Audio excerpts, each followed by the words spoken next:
Unit 1 is essentially kind of the very beginning of African history, and then world civilizations 500 BCE to 1600. And I also have them look at African empires, but one of the lessons that really stood out to my kids and we kind of enjoyed walking through is the lesson on the Moors. And I'm going to share with you kind of what I do with them. I begin having the students read over a Nat Geo article on the Moors. This article simply just gives a little bit of background on who the Moors are. And then some of these I'll open up, some of them I won't, just for time's sake. And then what we do is we actually go into another website here from Black History Studies. And this one is one of the students' favorite here, where they actually get into looking at, let me see. Can you guys see the website right now? Is it loading? Perfect, thank you. And so what I like about this website, it gives you like 15 facts you didn't know about the Moors. And so it gives students a chance to explore some information that a lot of these kids, first of all, don't even know who the Moors are. So it gives them some good facts about who they are. And what we review together, the students, the other half on their own and explore. And usually what I'll have them do is partner up and we'll get into this Google Slides activity, which essentially is a nice little top 10 list. So I give them a copy of this assignment and kind of walk them through the directions as to what I just explained. We can look at those two websites that I just shared with you. Then I have them create their top 5 list of their most fascinating contributions. The list that I shared with you has 15. They can also go outside the website and use any other information they find on the Moors. But really, I want them to focus on 5 contributions that they feel are important. And within each slide there, they put an image that kind of highlights what the contribution is, what is the actual accomplishment. They write a little blurb on it, and then they explain as to why they included it. So it gets them to think a little bit more critically rather than just repeat what they found on the internet. But now they have to tell me why this is significant to not only the African community, but also the world history in general. And I want to show you just one example here of a student sample of how these 2 girls, so these were 2 girls that put this together. They did a nice job kind of looking through those websites, exploring it, and really putting their own on this.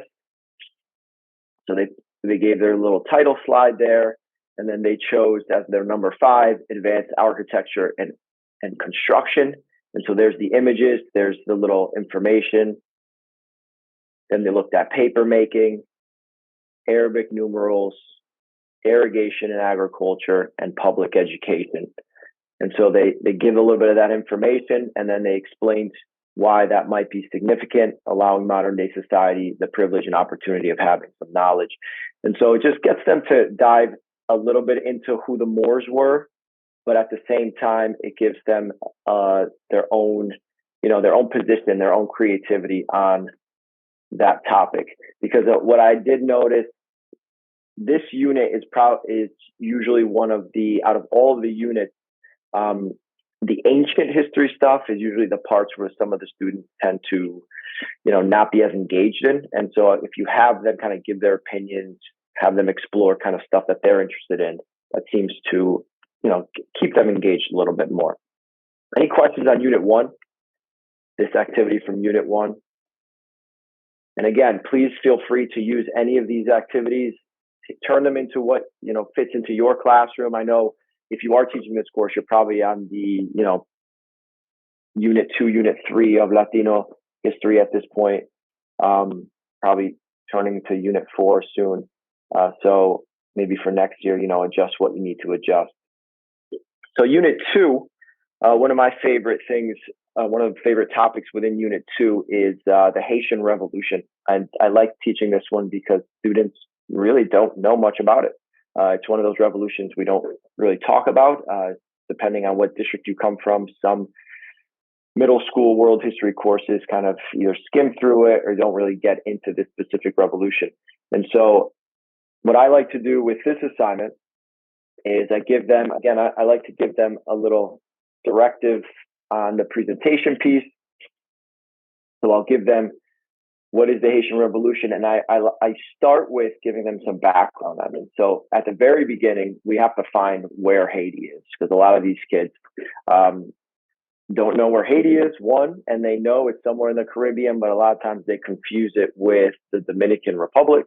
And so I like to start with a little map activity. We just talk about it. And then there's this great video that kind of covers it based off the OER project for anyone that's done any big history project or world history project. They did a great video on the Haitian Revolution. So I have the kids follow along by looking at the transcript of this video, and we watch the video. It's about a 10-minute video. So this piece of the assignment takes roughly 30 minutes-ish, 20 to 30 minutes.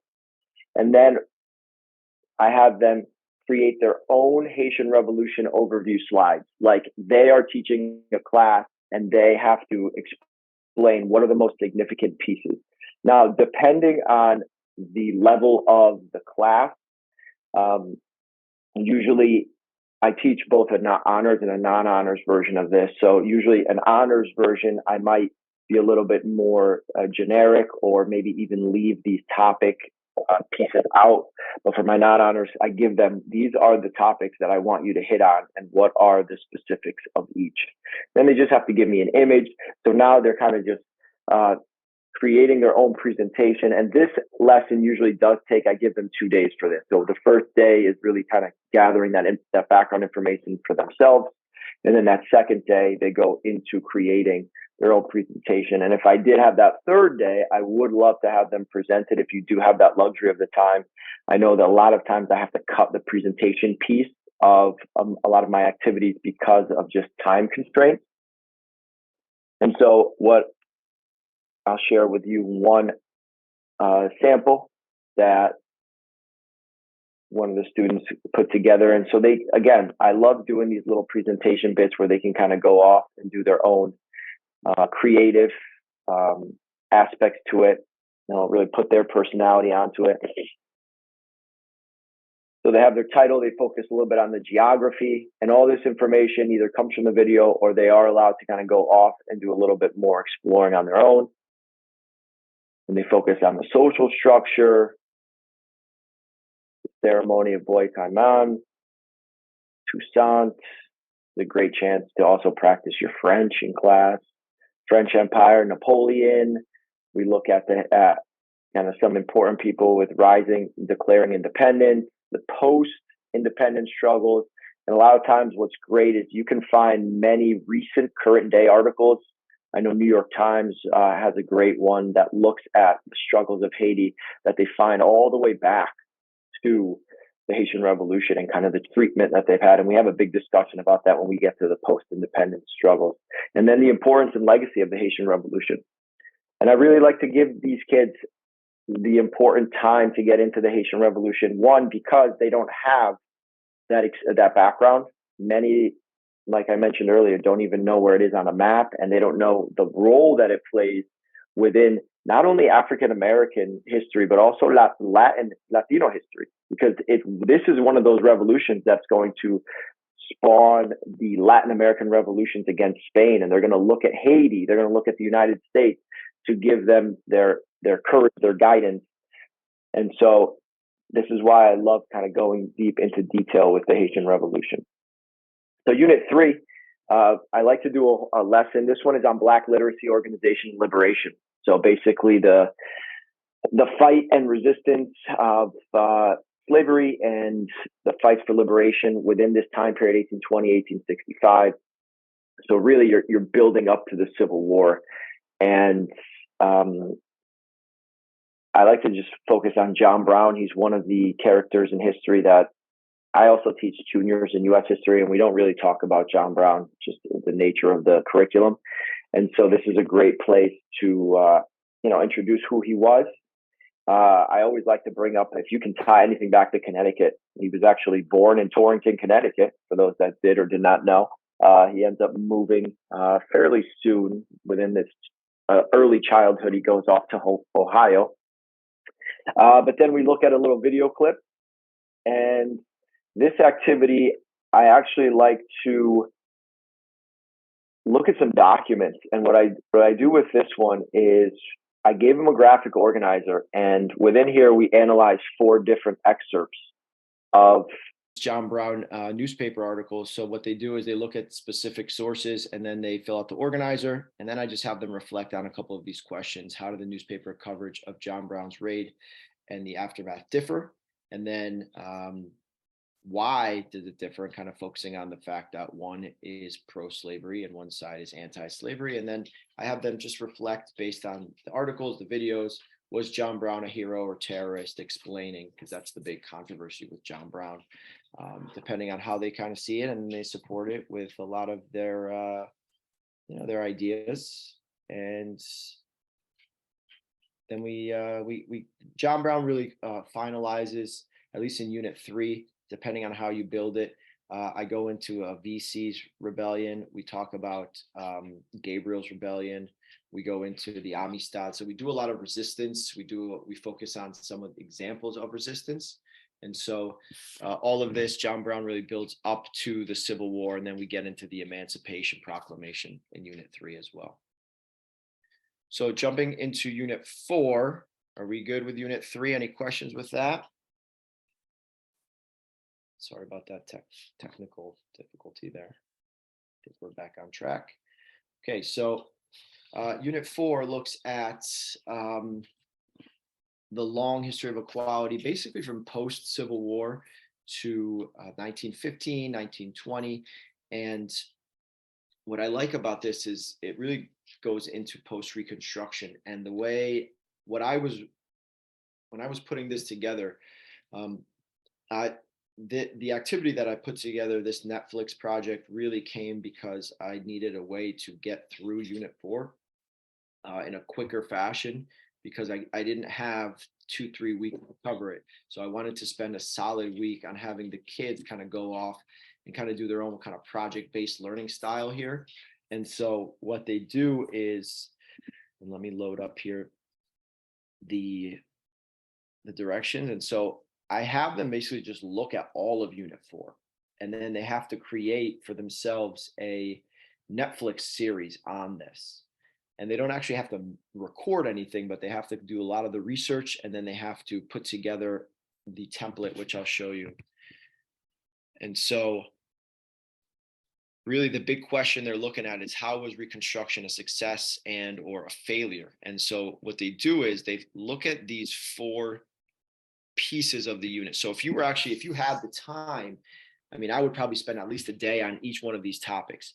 But because of the way a lot of our schedules work is, I wanted to have the kids kind of go off and research parts that they were more interested in, but at least hit the 4 big topics within Unit 4, which are the experience during Reconstruction, the experience in the following Reconstruction, the struggle against Jim Crow, and then the education and entrepreneurship. So what I do is I have them pick 2 of those topics in blue for each of those categories. So they have a total of 8 research topics they have to get into. And I'll show you the template in a moment. And then they put together and they brainstorm what their show is going to be about, who will be some of their main characters, what genre will this be. And then they kind of find some images, description, and this is really all their storyboard, how to plan it. And then they put it together in the final product, which is the Netflix template itself, which I'll come over here and show you. And so this is just a generic Netflix series template. You might be able to find it online. I did not create this. I believe whoever created it is at the very back here. And so it just gives you, what they fill out, some blank spots here, and then a little bit of some directions as well as how to figure it out. So thank you, Creative Commons there. And so what we do with this is they start kind of putting all this together. And like I said, this is a week-long project essentially for Unit 4. And so the first couple of days, what they do is they spend their time researching those topics. And so I'm going to show you an example of one of the students and how she kind of arranged that. So I give them this template, and they just go through and they fill it out. So they take the first topic here, they find a source, they fill it out in, I believe for my students, I have them do MLA, and then they look at some facts here, find some important notes that they feel might be relevant to the topic. They kind of give me a summary. Then they ask some deeper questions, and then finally, how can they incorporate these into their show? And they do this for all 8 topics. This is the part, by the way, where the kids hate. This is the research part, the work part. They hate this part the most. But they do like then kind of taking it to the second part of this, which is how can I incorporate this into a show? So now that they have the foundation, now that they have the background, how can they put this into something specific here? And this student made her show called Castles in the Air. Of this, I believe this student was from last year. Watch the journey of a recently freed Sarah Williams and her family post-Civil War and the long list of struggles that still remain. Slavery is now abolished, but is it really all over? The show covers Reconstruction, so she kind of gives her own fictional story there. And then just like Netflix, you give the episode, each episode, and within those descriptions, they try to get into some of that research that they got into. And I tell the kids, you don't have to go too crazy with it, but just having enough background about this whole topic, and then being able, and this is the hardest part, to weave a storyline into a lot of this history. And that's where in this assignment the kids struggle the most, is weaving a storyline and making it fit. And the kids realize, wow, writing a show is a lot harder than just clicking play on Netflix. And I don't have them do a trailer. I mean, this could be a definite like enrichment assignment where you can have, maybe if you have that time, you can have them create a trailer with it. If you have the students that are interested in that kind of level of work. And then finally, just more like this. So I told them they can kind of just look through Netflix. They can look through what are similar shows and just kind of put it together here. And students that, like I said, they don't like the research part, but they do end up liking kind of the final product. And what we do with these is we actually share them. I do like to have the students go through and they just share them, like, take 3-4 minutes of the class time and we talk about them. And then like, oh, I would love to watch that one, or, oh, that one sounds cool. And sometimes what they'll do is they'll include each other's series within the more like this. So they do get into this assignment. And this is a good, easy way to get through Unit 4 as well. Questions on 4? No problem, Kathleen.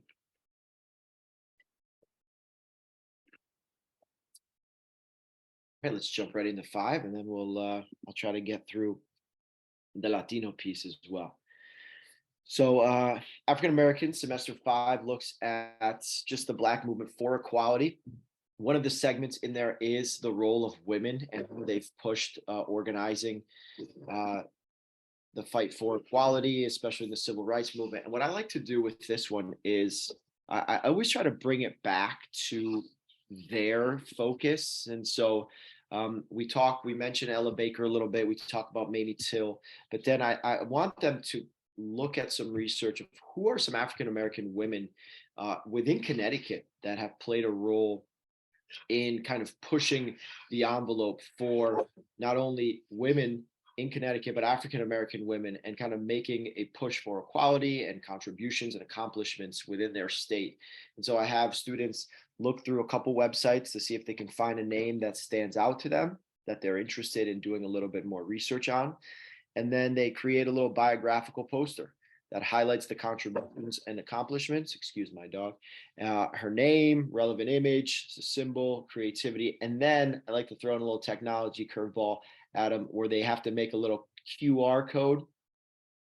And so ideally, what you could do with these is you can have them print the posters out and you can kind of do a little gallery walk, and you can have the students walk around if you had this time, and they can scan the QR codes and learn about who these women were in Connecticut. And I'll share with you a couple examples here. So I had one group here looked at, and this one I believe was just a pair. And I usually try to have students either pair or they can work by themselves.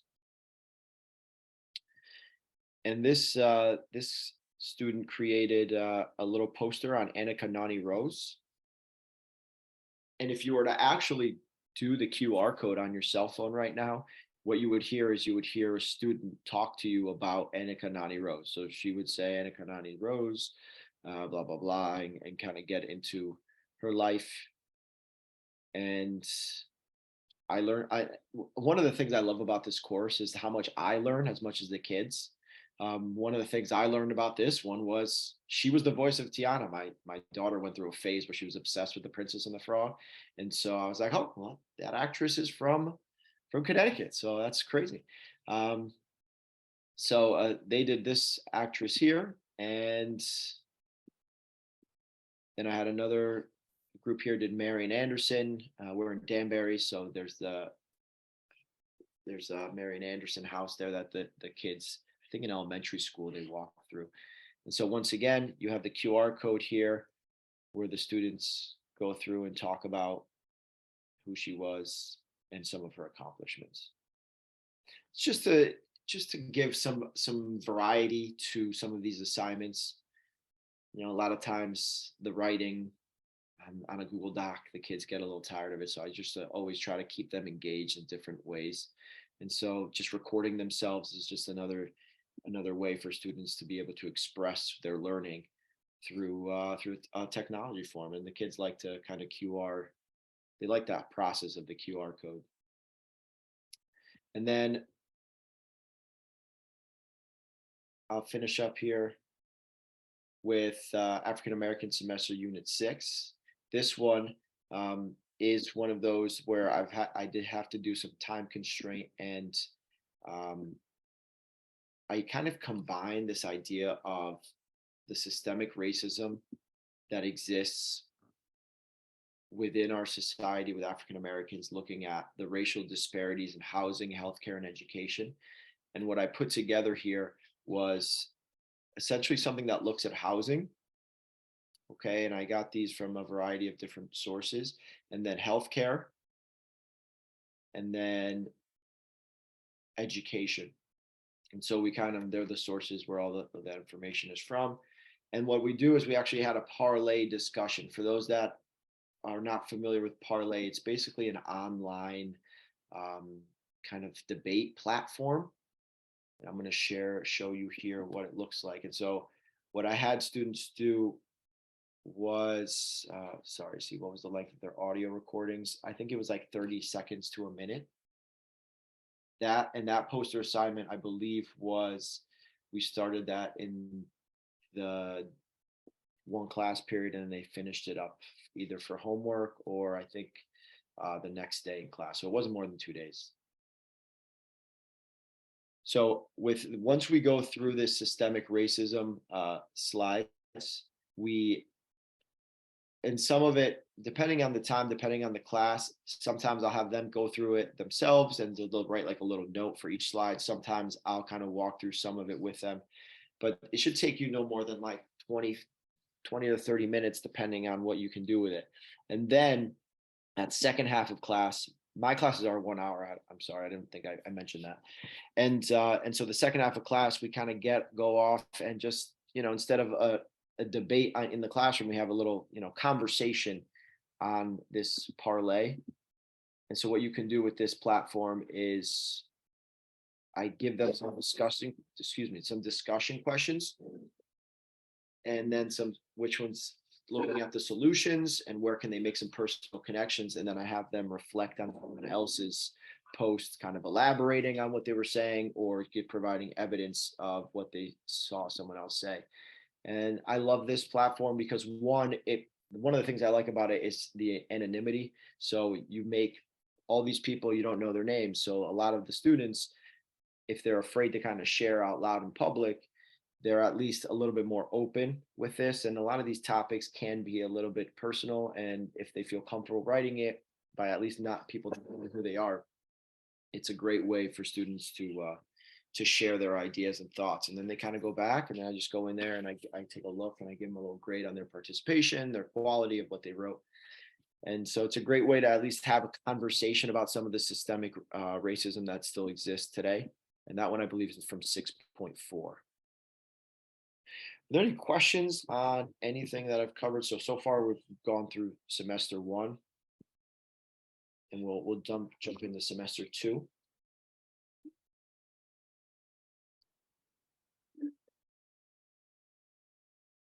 Semester two is only 5 units.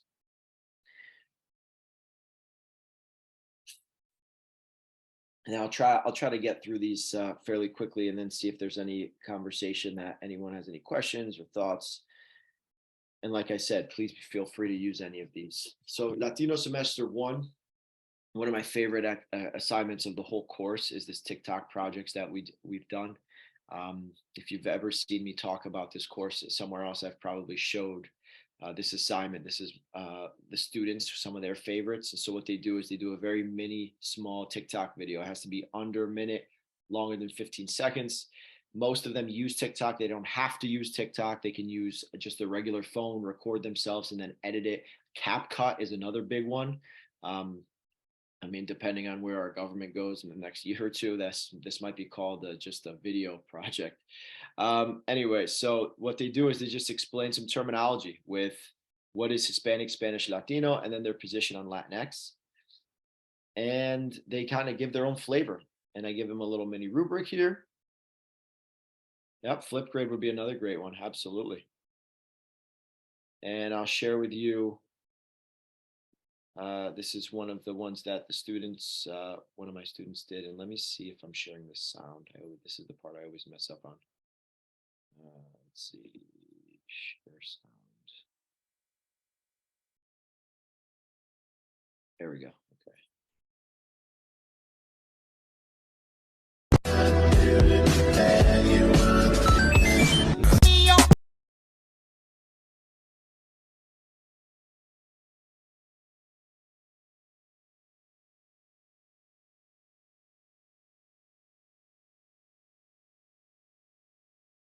That's one of them. And that's, again, it's meant to be kind of quick. And so you can always go back, and that's how I have to go back and pause and grade it. But for a lot of times, the students will play these. This is one of those assignments that I like to share. If the student feels comfortable sharing, sometimes they do, sometimes they don't. But we'll share them with the class, and the kids have a good time kind of talking about it a little bit. I'll share with you about 15 seconds of this next one, and then we'll go right into unit 2. This assignment, I usually give them one class period to do a lot of their planning, but the recording piece and the editing, they have to do on their own. So this is one class period, and I give them about a week to turn this in. So today I'm going to be going over the terms Hispanic, Spanish, and Latino, and then I'm going to say the differences between the three. So let's get started. So if you're Latino, that means your family originates from a Latin country. So that means anywhere in Central America and then anywhere in South America. And I included the rest. You can watch the rest of the video if you have an opportunity. But she kind of embeds herself and, goes through different definitions. So she did a nice job with that as well. And the kids, this is one of their, like I said, favorite videos. They love to, they love TikTok. They love social media. So this is one of their assignments that they go into. The next one, unit 2, one of my favorite assignments, again, with this unit itself. This is where you're looking at more kind of the treatment of Latinos all the way back from the indigenous moving forward to present day, the treatment and some of the beauty. So I had them do, before this assignment, actually, was it before or after? I think it was actually, this is after this assignment. We go into some of the beauty, and they do like websites of a specific indigenous tribe, and they create their own website museum on it. That one's in the curriculum, I believe. So what I like about this one is we actually look at some of the myths, and all of this whole assignment is based off the book 1491. If you ever get a chance to read it, it's a great read. And it talks about what the Americas looked like before Columbus and the rest of the Europeans came in. And it's kind of like a matching. So the kids go through these different excerpts, and they have to match them with the categories list of myths, and then they have to find a excerpt from the book that defeats that myth or disproves it. And so I gave them a little hint. There's 2 for each, and they get together and they pair up and say they read it through each other, and then they, I like to collaborate with this one because they always say, no, I told you so, I knew it was this one. So they get into it when they go over some of these assignments or these excerpts, excuse me. And so they copy and then they paste it on the specific slides, and then we kind of talk about it the next day. And it does take it takes a good amount of time. It takes them about a class period to go through these myths, read them, really analyze them, understand them. And I kind of meet in with different people and kind of walk them through some of the text that they don't understand. And it's a great way to teach them about some of the contributions and accomplishments of the indigenous that happened in the Americas, while they're kind of playing this little mini matching game as well. So I recommend you doing that one if you're going to do any of these. This one, I recommend all of them, but this one, the TikTok one's great. Jumping to unit 3. Are there any questions before we go to unit 3, 4, and 5? I'll pause for another second.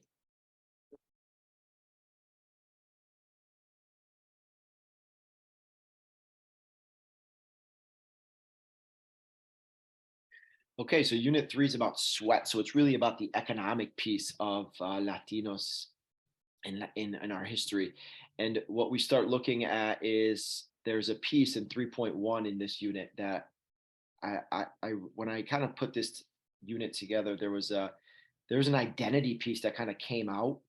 And if you know anything about high school social studies kids, out of all social studies, they probably find economics the least most exciting. And so I always try to incorporate ways that they can kind of make it their own. And so one of the pieces, as we kind of go through, we talk about the caste system. And then from there, we talk about Afro Latinos. And then this next lesson goes in and talks about, well, what does it mean to be, and then the class before, what does it mean to be Afro Latino and the idea of beauty? And then we get into Latino America. What does it mean to be Latino? And I play them this song by Calle 13. It's on a YouTube video. Latino America is the name of the song by Calle 13. And so it's great because it has subtitles, because it's a Spanish song, but there are subtitles in I have the students just tell me, what was your favorite line? And so I have them look up the lyrics as they read the lyrics as it's going. And then we just talk about it. And then we analyze and talk about Child of the Americas poem, which is another poem about Latina identity. Let's see, did I have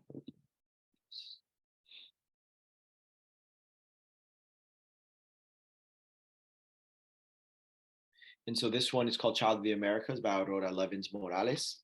And so it really shows you kind of how a Latina feels within. She was a U.S. Puerto Rican Jew that grew up in New York, and she feels like she's, has some African in her, has some Puerto Rican in her, has some indigenous in her, has some European in her. And so she's trying to figure out who she is as a Latina. And kind of going from there, what I have the kids do is once we kind of read this and talk about it, then I have the kids make their own identity poem. And this is where some kids are like, oh, poetry. And so this is one of those where the students really open up. If you're going to get an activity or an assignment from this course that you're going to get personal with students, this is the one. And what I do is what I tend to do with my students is I don't ask them to do something that I don't do first, because I want them to see that, hey, I'm willing to do this just as much as you are. So I'm not just asking you to do something. So I wrote my own identity poem and I used it as an example. And so what I do is I gave them the sample process of how I wrote it. There's some expectations of what they need to do, 4 stanzas, 6 lines. They have to make some personal connection to their history or ancestry. They have to try to incorporate elements from the class we've talked about. And so what I do is I kind of give them this template as to start writing your poem. Start thinking about who you are. What is your race, physical characteristics, personality? And so I give them that, and then I share with them my own poem here. And then they go and they kind of write their own. And what you really get is students opening up. And what I did this year is I actually had them, actually last year I started this. I had them present it in front of the class. And so I tell them beforehand, I said, if you don't feel comfortable with sharing something, don't put this in, because you will be presenting this in front of the class. And because it creates one of the things I like about this class is like the community of who is in the class, and you guys kind of grow and learn together. And this is one of those assignments that kids learn about each other and they start feeling that empathy. And that's what this course is about. And so there's just two examples here that I included from different students. One where she talks about kind of seeing her father walk out on her Ecuadorian mother and how she feels growing up and having to identify who she is. And she's a dancer and hairdresser and cosmetologist. And so how she kind of struggles throughout. And then another student in the white lyrics or text there talks about being Afro-Latina and feeling that sometimes she's doesn't feel like she's Black enough or she's Puerto Rican enough, depending on who she is with what family, and how it's kind of it just gives them an identity within this unit. And especially because there is so much, economic talk throughout some of this unit, this gives them an opportunity to really reflect on who they are and, be a little vulnerable, which I think is one of the nice things about this course. And Unit 4, are there any questions on Unit 3 on the poem itself? If you're wondering, I usually give them a class period to work on that. And depending on if usually the way it falls, it's like a class period and a half because there's like a half day sometimes. So I'll try to make it so I give them like a half period and then like another class. So about a class and a half. So Unit 4 is about resistance and defiance. And there's a couple lessons that I like, but one of the ones that when I was putting together Unit 4 that I actually never heard about, never knew about. And when we were kind of putting this together with the Latino Content Committee, with a Wells Fargo robbery came up, and I asked them, what is the Wells Fargo? I've never heard of this. And it's a bank heist perpetrated by a Puerto Rican nationalist independent group, Los Macheteros. And it was one of the most infamous bank robberies in American history. And so when I was writing this, I think Money Heist was big on Netflix at the time, and kids are still big into it. But this was the largest bank heist in U.S. history at the time. And it was here in West Hartford, Connecticut. And I have the kids read up on some articles. We watch some news clips. And then what I have them do is I have them make, because my first question is, wow, how come I've never heard of it? Where's the movie on this? So I have them come up with their movie pitch. So I say, okay, I'm a Hollywood executive. Pitch me a movie. And so they have to come up with a movie title, genre, who will they cast in it, which is that, by the way, is a great conversation that you start having about what kind of actors do you cast into a different roles, especially if they're Latino or white, and then you start having those conversations. They have to pick a song, a tagline, and give a little summary on it. And so, it's a nice little, it's a one-day lesson that the kids learn about an event that happened in their backyard. And then what I like to finish off, I always do this part at the end, because if I show them at the beginning, then they'll start taking ideas from this for their movie. But if you have Amazon Prime, there's actually an Unsolved Mysteries, for those that remember that show, Unsolved Mysteries segment on this robbery. And so I show them this specific clip from it's minute 26 to 32 from Amazon Prime, if you have Prime. And the kids, some of them know Unsolved Mysteries, but it kind of threw me back, quite nostalgic. And they love learning about it. And then it's a great way to talk about one of these Puerto Rican independence groups and some of the activities that they kind of are involved in within this resistance and defiance unit. And to sum it up, or to finish it up, here is Unit 5, where we are now. So I like to start Unit 5. This is more towards the end of the year now. You'll probably get to it around May-ish or June. And I have them to kind of culminate all of this assignments and units, look at the Latino experience within someone in their life. So what they'll do is we actually create a list of questions as a class first. And then what they do is they have to go out and record a Latino person in their life.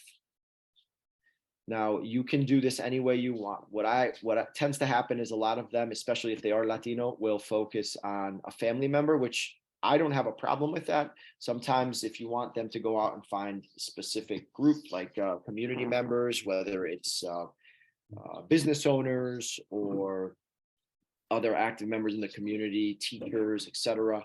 But I usually, because I like them having a conversation with people in their lives that they maybe have never asked these questions.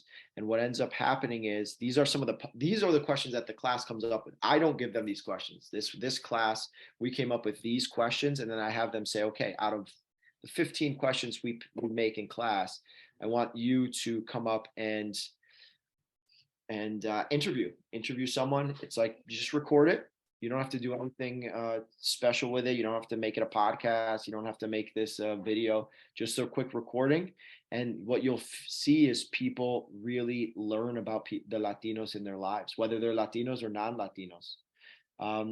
And because one of the things that when I was kind of putting this together is a lot of focus is always on what are the Latino contributions and accomplishments of famous people or popular people or people on the news. But really, that's not the majority of whether it's African American, if you're going to do something similar in the other semester, or Latinos. That's not the majority. The majority are just everyday people, living their lives, living the Latinos in Connecticut. And so that's what I wanted them to do. I said one of the stipulations, it has to be in Connecticut. But then one kid found out so much about his grandfather from Puerto Rico. One of my white students last year found out a lot about his best friend's mom from Ecuador, and they talked about their Ecuadorian culture and kind of, some of the questions. What does it mean to be Latina? Have you felt any discrimination? Do you feel like there's enough happening to support Latinos in community? And so really, if you get a chance, click on some of these. These are just 2 samples that some people have responded, and I do want to give some time to open it up. But I would highly recommend, this is one of my favorite assignments to do as well. With especially Unit 5, you're really looking at where are Latinos now. And it's a great way to really finish up the semester.